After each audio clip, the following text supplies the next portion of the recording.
This film is intended for eye surgeons for training and education purposes.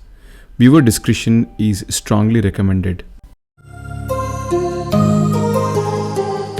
Hi, this is Dr. Deepak Megur, and we have an interesting case today. He is an elderly male patient who has this hypermature cataract, and we see this white calcified cortex. It looks like it's underneath the capsule, but I'm not sure whether the capsule also is calcified or not. So let's see how things turn out. If the calcified cortex is not adherent to the entercapsule, then rhexis would not be difficult. Otherwise, it's going to be a challenge. The capsule is stained, and under the cover of OVT, the capsule is punctured, and I hold it with the forceps and begin the tearing. So it was a relief for me to know that the underlying calcified cortex was not adherent to the capsule, and the rhexis could be initiated and continued well. And until this point where the rhexis comes out to be slightly smaller than what I intended it to be. So I need to enlarge it. I'm going to use scissors to just make a tangential nick, catch the flap with the forceps, and then make an appropriate enlargement so that now we have an rhexis which is of adequate size. Let's begin the nucleus management part. The overlying cortex in the epinucleus is now being aspirated. Once the white calcified cortex is aspirated, now what lies underneath is a dense brown cataract. And this is going to be a challenge for us to divide this into smaller fragments. In this case, I've consciously chosen the classical 4-quadrant divide and conquer technique to deal with the nucleus. So I'm going to use continuous torsional energy, and I'm going to initiate the sculpting maneuver. My left hand instrument is going to stabilize the nucleus, and I'm going to create a groove, which is starting from my subincisional level and goes directly up to the opposite rhexis and also underneath it. The nucleus is then rotated, and 90 degrees away from it, a new trench is created.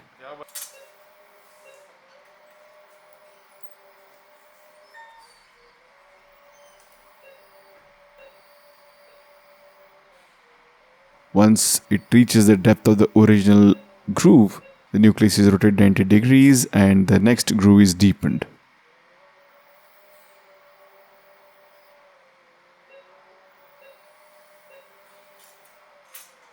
Now the time is to create the fourth groove. The same principles are followed. The nucleus is stabilized with the second instrument. As the tip goes in, creates a trench. So now we have the classical plus sign. But the job is still far from over, and as I need to deepen each of these grooves. So in these dense cataracts, to achieve an easy breaking of the posterior plate, the most critical factor is these grooves have to be at least 90% depth. So that is the trick to ensure that the cracking of the posterior plate is effortless and less stressful on the bag and the posterior capsule. We also need to remind ourselves that these lenses, these hypermature long-standing ones, have a compromised zonules and also weak capsule, both the anterior and the posterior one. So as we do all these maneuvers, we should be mindful of this fact.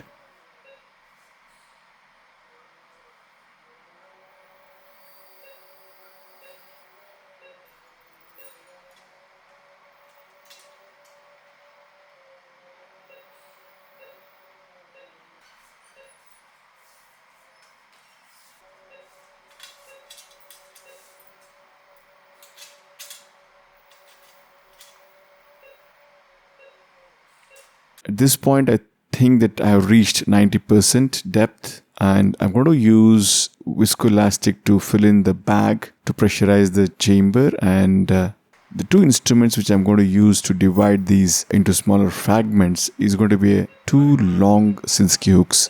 They would be measuring about 1.5 millimeter to 2 millimeter the tip. The most important principle here to be followed is that both the tips of these long Sinskey hooks should be touching or grazing the floor of the trench, and then the lateral separation maneuver is being done. If we are very close near the floor of the posterior plate, there is no force required to break the posterior plate during lateral separation maneuvers. The nucleus is rotated and the maneuvers are repeated. Again, we need to be as gentle as possible during this lateral separation maneuver, because most of the complications like zonular dialysis or posterior capsular tear or anterior capsular tear can happen at this stage.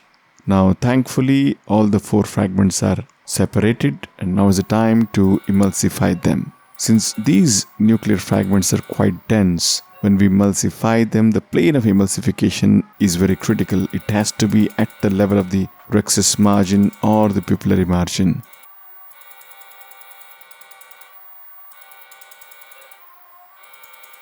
The last fragment is taken off and there is hardly any cortex remaining, but there is one disappointing feature which I am seeing now. The posterior capsule is very muddy and it's very unclear. So this was quite a disappointing thing after doing such a laborious work of removing the hard nucleus. So there are 2 options for me. You can just leave it and try to YAG it later. Or the second option is to do a primary capsulorhexis. In this case, I thought I'll go ahead with the primary posterior capsulorhexis. I'm using a 26 number needle to puncture the posterior capsule. The flap is then held with the forceps and then the rhexis is now being created. As the posterior capsulorhexis is being created, it's very obvious that the entire posterior capsule and the bag is moving as I'm tearing the capsule, suggesting the zonules, especially the posterior zonules, not being very healthy. And it is to be expected in this long-standing cataracts.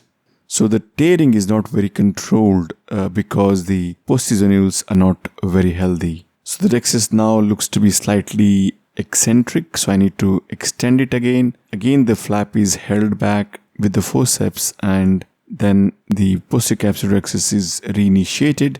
Now we have a decent sized opening, although it looks to be a little bit larger. So at this point I was thinking whether should I attempt in the back placement or place the lens in the sulcus.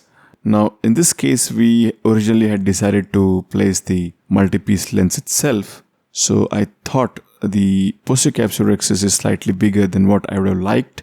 So that rather than risking it, placing it in the bag, I decided to place the haptics in the sulcus. The lens is nicely dialed in. Again, I will not be attempting the optic capture simply because even the rhexis is slightly bigger than what it has to be to have a good optic capture. So in the process of trying to push the lens down, I might rupture the anterior hyaloid. There's a reason why I have just opted out of attempting an optic capture in this case. The OVD both in front and behind the lens is gently irrigated out. So you can remove the OVD behind the lens as well even when the posterior capsule is open. The secret is to have a very low bottle height. So when the bottle height is extremely low, it's about say 20 to 30 centimeters, then the turbulence which is created by the fluid is very minimal, and even though the fluid is under the lens and in an open posterior capsule, seldom have I ruptured the posterior capsule. Only thing, it takes a little bit of time, and with that, you can remove almost all of the OVD. The only reason why I'm so finicky about removing the OVD is the next day pressure rise will be minimal if we have removed as much of an OVD as possible. I want to confirm the absence of any vitreous disturbance by using diluted triamcinolone acetate. It's confirmed that there is none, and that's it. I need to close the eye. The side ports and the main incisions are hydrated, and that's it. The case is done. These are the first day post-op pictures. Eventually the corneal edema resolved and the patient has a well-centered IOL and an excellent visual outcome. To summarize, performing posterior capsulorhexis in these hypermature cataracts because of an calcified capsule can be challenging simply because the zonules might not be very healthy, as was evident in this case. So this is obvious when we try to tear it. You can see the wrinkling around the posterior capsule radiating from the tearing edge. This is all suggestive of the posterior zonular weakness. Well, the option is always to leave it just like that and laser it later. But when the visualization is good, like in this case, we can definitely attempt a posterior capsulorhexis, which ensures immediate visual recovery for the patient. So that was it. Thank you for watching and hope you found this helpful.